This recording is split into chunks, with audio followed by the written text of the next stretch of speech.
नमस्कार, मैं हूँ शालिनी और आप देख रहे हैं बीबीएन भव्य भारत न्यूज। चलिए शुरू करते हैं आज की मुख्य खबरें। बंगाल का किला फतेह, फिर चला मोदी मैजिक। 22 राज्यों में एनडीए की सरकारें, 17 में बीजेपी के सीएम। 5 राज्यों के चुनावी नतीजे सामने आ चुके हैं। इसमें सबसे ज्यादा चौंकाने वाला रहा पश्चिम बंगाल का रिजल्ट, जहां बीजेपी ने बम्पर जीत दर्ज की। यहाँ पीएम मोदी का मैजिक फिर देखने को मिला। 2011 से सत्ता पर काबिज टीएमसी को करारी हार मिली। खुद सीएम ममता बनर्जी अपनी सीट गंवा बैठी। चलिए जानते हैं कि कैसे पूरे देश में छाया बीजेपी का जलवा।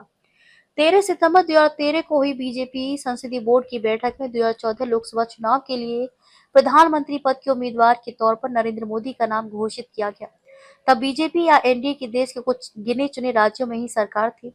देश के कई राज्य तो ऐसे थे जहां भारतीय जनता पार्टी की जमीनी पकड़ भी शून्य थी। लेकिन आज देश के 31 में से 22 राज्यों में भारतीय जनता पार्टी या एनडीए गठबंधन की सरकार है। यानी कि 22 राज्यों में सत्ता के शिखर पर बीजेपी या एनडीए के नेता सीएम के तौर पर काबिज हैं। अभी 17 राज्यों में भारतीय जनता पार्टी के सीएम हैं। बीजेपी को ये उपलब्धि 2014 के बाद हासिल हुई है और इसमें सबसे बड़ा योगदान प्रधानमंत्री नरेंद्र मोदी का माना जा रहा है। कैसे देश भर में छाया मोदी मैजिक।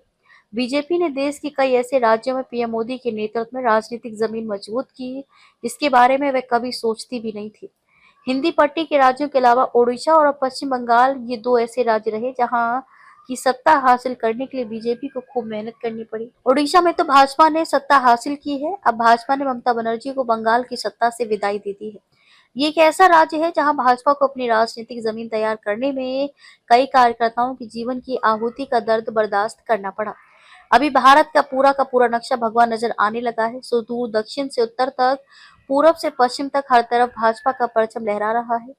बीजेपी और एनडीए की उत्तर प्रदेश, मध्य प्रदेश, गुजरात, राजस्थान, हरियाणा, उत्तराखंड, असम, अरुणाचल प्रदेश, त्रिपुरा, गोवा, छत्तीसगढ़, ओडिशा, मणिपुर, बिहार, महाराष्ट्र, आंध्र प्रदेश, सिक्किम, मेघालय, नागालैंड और पुडुचेरी में सरकार है। इसमें नया नाम पश्चिम बंगाल का भी जुड़ गया है।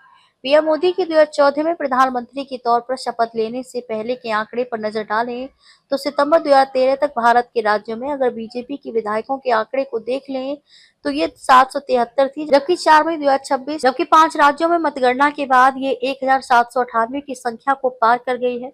कहने का मतलब यह है कि प्रधानमंत्री नरेंद्र मोदी ने केवल केंद्र की सत्ता का रास्ता ही भाजपा के लिए तैयार नहीं किया, बल्कि कई राज्यों में भाजपा की सरकार स्थापित करा दी।